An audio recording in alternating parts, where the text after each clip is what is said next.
फरवरी 2022 को कुल 16,54,106 बेरोजगार पंजीकृत हैं। जिलेवार विवरण परिशिष्ट ए पर संलग्न है। खंड 2 उक्त पंजीकृत बेरोजगारों में से कुल 6,11,831 बेरोजगार युवाओं ने मुख्यमंत्री युवा संबल योजना अंतर्गत बेरोजगारी भत्ते हेतु आवेदन किया, जिनमें से 31 जनवरी 2022 तक कुल 4,02,826 आशार्थियों को लाभान्वित किया गया। जी हाँ, सरकार बेरोजगारी भत्ते से वंचित पात्र बेरोजगारों को भी बेरोजगारी भत्ता देने का विचार रखती है। वर्तमान में इस योजना में संपूर्ण प्रदेश में एक समय में अधिकतम लाभार्थियों की सीमा 2 लाख है। विभिन्न कारणों से बेरोजगारी भत्ता बंद किए जाने पर लाभान्वित की अधिकतम सीमा तथा लाभ प्राप्त कर रहे लाभार्थियों के अंतर को शेष रहे वेरीफाई किए जा चुके आवेदनों में से वरीयता के आधार पर स्वीकृत किया जा रहा है। यह एक सतत प्रक्रिया है। बजट घोषणा 2021-22 के बिंदु 56 के अनुसार आशार्थियों को 3 माह राज्य के विभाग के 4 घंटे की इंटर्नशिप करवाते हुए बेरोजगारी भत्ता दिया जाएगा। इस हेतु दिनांक 27/10/2021 को नवीन दिशा निर्देश जारी किए जा चुके हैं। जिलेवार संख्यात्मक विवरण परिशिष्ट ब पर संलग्न है। प्रदेश में वर्तमान में ऐसा कोई आशार्थी विभाग की जानकारी में नहीं है जो सरकारी नौकरी लगने के बाद भी बेरोजगारी भत्ता उठा रहा है। यदि इस तरह का प्रकरण ध्यान में आता है तो नियमानुसार कार्रवाई की जाएगी। माननीय अध्यक्ष महोदय, रजिस्टर्ड बेरोजगारों की जो सूची है, खंड ए में अजमेर 44,615, अलवर 1,16,687, बांसवाड़ा 30,851, बारां 31,030, बाड़मेर 24,667, भरतपुर 75,315, भीलवाड़ा 31,727, बीकानेर 41,981, बूंदी 31,838, चित्तौड़गढ़ 19,624, चूरू 68,180, दौसा 74,895, धौलपुर 28,415, डूंगरपुर 22,129, गंगानगर 54,791, हनुमानगढ़ 61,891, जयपुर 1,73,383, जैसलमेर 8,027, जालोर 21,287, झालावाड़ 30,313, झुंझुनू 96,346, जोधपुर 65,321, करौली 46,146, कोटा 46,918, नागौर 82,384, पाली 33,339, गुनसट, प्रतापगढ़ 12,255, राजसमंद 14,368, सवाई माधोपुर 41,829, सीकर 1,35,348, सिरोही 17,429, टोंक 37,668, उदयपुर 33,070।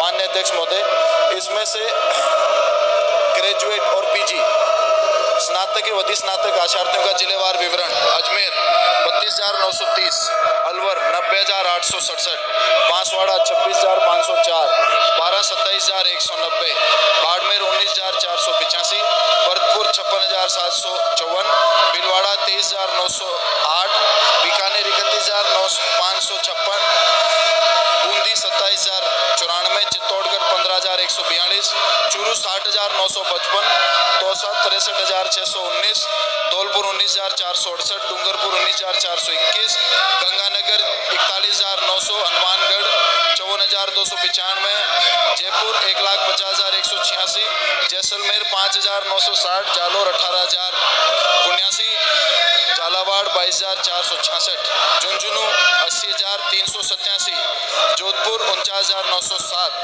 करौली 38,550, कोटा 37,280, नागौर 73,286, पाली 26,408, प्रतापगढ़ 10,206, राजसमंद 11,742, सवाई माधोपुर 34,486, सीकर 1,23,241, सिरोही 13,859, टोंक 31,015, उदयपुर 26,165। माननीय अध्यक्ष महोदय,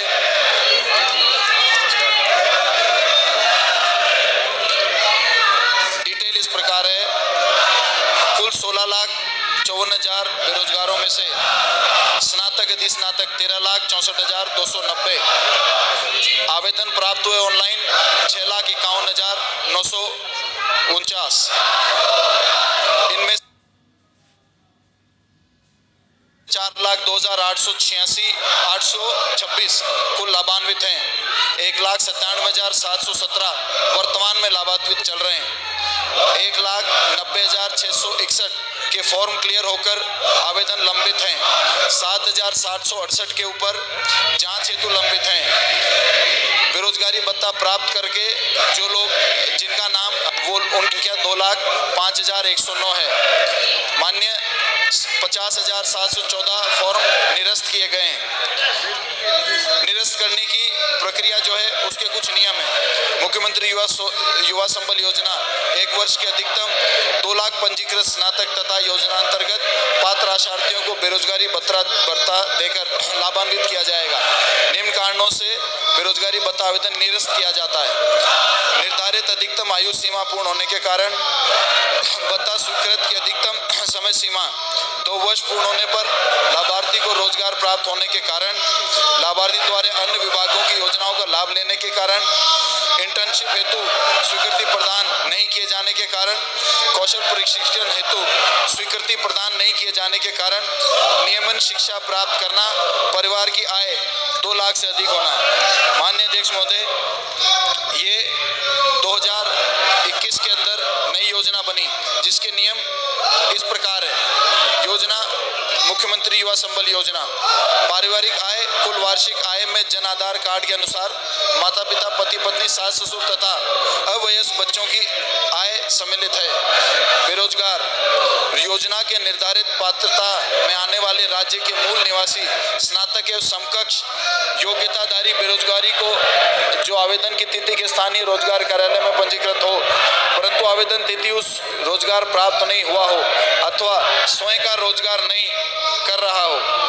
योग्यताधारी राजस्थान राज्य में स्थित विधि द्वारा स्थापित विश्वविद्यालयों से मान्यता प्राप्त कॉलेज स्नातक डिग्री व समकक्ष डिग्री बेरोजगारी भत्ता पात्र बेरोजगारों को इंटर्नशिप व कौशल प्रशिक्षण के साथ दिया जाने वाला भत्ता कौशल प्रशिक्षण माननीय मुख्यमंत्री युवा संबल योजना में कौशल प्रशिक्षण के अभिप्राय राजस्थान कौशल एवं आजीविका विकास निगम से प्राप्त प्रशिक्षण से है। जो प्रशिक्षण प्राप्त लाभार्थी को रोजगार प्राप्त करने के योग्य बनाए। ये प्रशिक्षण 3 माह से न्यूनतम न हो। व्यावसायिक पाठ्यक्रम मुख्यमंत्री युवा संबल योजना में व्यावसायिक पाठ्यक्रम से तत्पर ऐसा पाठ्यक्रम जो किसी मान्यता प्राप्त विश्वविद्यालय बोर्ड औद्योगिक प्रशिक्षण संस्थान से उत्तीर्ण व्यावसायिक पाठ्यक्रम जो शिक्षार्थी को संबंधित क्षेत्र में रोजगार के योग्य बनाता हो। इंटर्नशिप कार्य के साथ सिखाने की वह अवधि जब कोई विद्यार्थी या स्नातक डिग्री प्राप्त बेरोजगार व्यक्ति व्यवहारिक कार्य अनुभव प्राप्त करता है। मुख्यमंत्री युवा संबल योजना अंतर्गत इंटर्नशिप से अभिप्राय यह है कि बेरोजगारी भत्ता प्राप्त करने वाला आशार्थी प्रदेश के किसी भी राज्य के विभाग राज्य के उपक्रम में व्यवहारिक कार्य अनुभव हेतु प्रति दिवस 4 घंटे अपनी सेवाएं देगा। इंटर्नशिप में चिरंजीवी योजना के हर अस्पताल में हेल्प डेस्क बनाकर वहां पर लाभार्थियों द्वारा कार्य करवाया जा सकता है। 181 पर आने वाले शिकायतों के निस्तारण में फिजिकल वेरिफिकेशन का किसी भी कार्य भी इनसे करवाया जा सकता है। पात्रता प्रार्थी राजस्थान प्रदेश का मूल निवासी होना चाहिए। राजस्थान राज्य में स्थित विधि द्वारा स्थापित किसी विश्वविद्यालय द्वारा स्नातक डिग्री होनी चाहिए। राज्य से इतर अन्य राज्य में विधि द्वारा स्थापित किसी विश्वविद्यालय द्वारा पृथक स्नातक डिग्रीधारी महिला का विवाह राजस्थान राज्य के मूल निवासी से होने पर उक्त महिला पात्र होगी। आवेदन के समय प्रार्थी राजकीय निजी क्षेत्र में सेवारत नहीं हो। प्रार्थी के पास स्वरोजगार भी नहीं हो। आयु सीमा भत्ता प्राप्त करने की पात्रता हेतु कोई न्यूनतम आयु सीमा नहीं होगी परंतु अधिकतम आयु सीमा सामान्य आशार्थियों के लिए 30 वर्ष, अनुसूचित जाति जनजाति ट्रांसजेंडर महिला एवं विशेष योग्यजन आशार्थियों के लिए अधिकतम आयु सीमा 35 वर्ष होगी। प्रार्थी आवेदन की तिथि में पूर्ण स्थानीय रोजगार कार्यालय में पंजीकृत होना आवश्यक है। एक से अधिक रोजगार कार्यालय में पंजीकृत होने पर प्रार्थी को अयोग्य घोषित कर दिया जाएगा। प्रार्थी वर्तमान में अन्य किसी किसी राजकोष से किसी प्रकार का भत्ता, छात्रवृत्ति या किसी भी प्रकार की वित्तीय सहायता नहीं प्राप्त कर रहा हो। प्रार्थी किसी भी राजकीय विभाग या संस्थान द्वारा किसी भी पद से बर्खास्त नहीं किया गया हो। बेरोजगारी भत्ता प्रार्थी को अधिकतम 2 वर्ष की अवधि अथवा उसके स्वनियोजन प्राप्त करने तक की अवधि जो भी पहले हो के लिए स्वीकार्य होगा। इस योजना के इंटर्नशिप अथवा स्वरोजगार आशार्थियों के लिए यह बात लागू नहीं होगी। आवेदक द्वारा इंटर्नशिप नहीं करने पर भत्ता बंद कर दिया जाएगा। भत्ता प्राप्त करने के दौरान प्रार्थी का रोजगार कार्यालय में पंजीयन निरंतर जारी रहना चाहिए। यदि एक परिवार से एक बेरोजगारी है तथा वे इस योजना के तहत योग्य है तो उसमें से जन आधार कार्ड के अनुसार अधिकतम 2 व्यक्तियों को बेरोजगारी भत्ता देय होगा। प्रत्येक वर्ष में अधिकतम 2 लाख युवाओं को बेरोजगारी भत्ता देकर लाभान्वित किया जाएगा, जो पात्रता की शर्तों के अनुसार अधिकतम 2 वर्ष की अवधि तय होगा।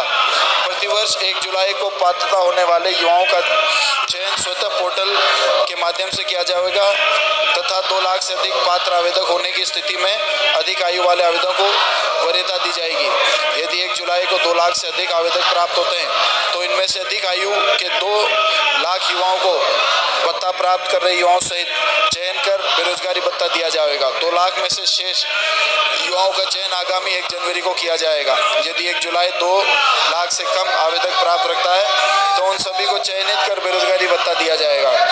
आवेदन करने हेतु पोर्टल के वर्ष में एक बार 1 अप्रैल 30 जून तक खोला जाएगा। पूर्व में संचालित मुख्यमंत्री युवा संबल योजना 2019 के तहत वर्तमान में भत्ता प्राप्त कर रहे आशार्थी शेष के लिए इंटर्नशिप एवं कौशल प्रशिक्षण के साथ नवीन दरों पर दिया जाने वाला भत्ता प्राप्त कर सकेंगे। 1 जनवरी 2022 को सभी को कौशल प्रशिक्षण एवं इंटर्नशिप करना अनिवार्य होगा, किंतु पूर्व में व्यावसायिक प्रशिक्षण प्राप्त आवेदक को कौशल प्रशिक्षण की आवश्यकता नहीं होगी। अपात्रता: इस योगदान के अंतर्गत निम्न प्रकार के आशार्थी बेरोजगारी भत्ता प्राप्त करने के लिए अपात्र होंगे। वे बेरोजगार इंजीनियर्स जो कि राज्य सरकार की बेरोजगार इंजीनियर्स की बगैर निविदा आमंत्रित किए जाने की योजना के तहत पात्रता रखते हैं तथा जिनके द्वारा इसका लाभ लिया जा रहा है। इस प्रकार के बेरोजगार जो कि स्नातक उपाधि के पश्चात भी किसी संस्थान में नियमित अध्ययन कर रहे हैं। इस प्रकार के बेरोजगार जो कि किसी अन्य योजना जैसे कि PMGSY, MNREGA के तहत लाभ प्राप्त कर रहे हैं। मनरेगा अथवा BOCW के निर्माण श्रमिक के तौर पर पंजीकृत बेरोजगार स्नातकों को भी योजना का लाभ नहीं मिलेगा। ऐसे बेरोजगार स्नातक जिसकी पारिवारिक वार्षिक आय 2 लाख रुपए से अधिक हो, पूर्व में प्रचलित अक्षत योजना 2007, अक्षत योजना 2009, अक्षत योजना 2012 या मुख्यमंत्री युवा संबल योजना 2019 में भत्ता प्राप्त कर चुके आशार्थियों की इस योजना में अपात्र होंगे। जिनको किसी सरकार विभाग या संस्था द्वारा पदच्युत कर दिया गया हो, जिनके विरुद्ध आपराधिक प्रकरण दर्ज हो, जो सरकारी निजी क्षेत्र में सेवानिवृत्त हो या जिनका स्वयं का रोजगार हो, जो केंद्र या राज्य सरकार की किसी भी अन्य योजना के अंतर्गत छात्रवृत्ति सहायता का ना प्राप्त कर रहे हो लाभ। बेरोजगारी भत्ता भुगतान योजना अंतर्गत पात्र प्रार्थियों को बेरोजगारी भत्ते का भुगतान निम्न किया जाएगा। पुरुष प्रार्थी 4000 रुपये, ट्रांसजेंडर महिला विशेष योगजन निःशक्तजन प्रार्थी 4500 रुपये प्रतिमाह। बेरोजगारी भत्ता 2 वर्ष की अधिकतम अवधि अथवा रोजगार पाने अथवा स्वयं का रोजगार पाने तक जो भी पहले हो के लिए ही किया जाएगा। फिर झगड़ा होगा तब ठीक रहेगा। 6 के आप प्रोटेस्ट कर रहे हैं, उसका भत्ता गलत काम कर रहे हैं किया जाएगा। इंटर्नशिप प्रक्रिया: बेरोजगारी भत्ते की स्वीकृति आवेदक को इंटर्नशिप करना अनिवार्य होगा। इंटर्नशिप किसी राज्य विभाग अथवा उपक्रम के प्रतिदिन 4 घंटे की सेवा प्रदान की जाएगी। इंटर्नशिप भत्ता प्रक्रिया तक निरंतर जारी रखनी होगी। यदि अधिकतम 2 वर्ष की होगी। यदि इंटर्नशिप बीच में समाप्त की जाती है तो भत्ता बंद कर दिया जाएगा। बेटे आप प्लीज, बेटे आप बेटे प्लीज, आप बेटे आप इधर आ रहे हैं क्या? आप बेटे माननीय सदस्य इधर आ रहे हैं क्या? माननीय सदस्य पूरा इधर आ रहे हैं क्या? जवाब दे रहा हूँ बेटे आप मैंने आंकड़ा खोल के सदन के सामने रख दिया। माननीय सदस्य, माननीय मंत्री जी, कोई चीज छुपी नहीं है इस योजना के अंदर, पूरी योजना आपको बता देता हूँ। इंटर्नशिप किसी राज्य विभाग अथवा उपक्रम के प्रतिदिन 4 घंटे की सेवा प्रदान की जाएगी। इंटर्नशिप इंटर्नशिप भत्ता प्राप्ति तक निरंतर जारी रखनी होगी। यह अवधि अधिकतम 2 वर्ष की होगी। यदि इंटर्नशिप बीच में समाप्त कर दी जाती है तो भत्ता बंद कर दिया जाएगा। पुनः आवेदन अथवा भत्ता प्राप्ति का योग माना जाएगा। इंटर्नशिप कार्यालय समय में ही जाएगी। इंटर्नशिप करने वाले बेरोजगार माह में 1 दिवसीय अनुपस्थित रहने का भत्ता नहीं काटा जाएगा। अनुपस्थित अवधि पर बेरोजगारी भत्ता अनुपस्थित रूप से काटा जाएगा। माननीय मंत्री जी, मान लिया आपको हुआ, मान लिया जाए साहब। मान लिया। बहुत धन्यवाद। अगला प्रश्न संख्या 49 राजस्व मंत्री। माननीय अध्यक्ष महोदय, खंड 1 राजस्व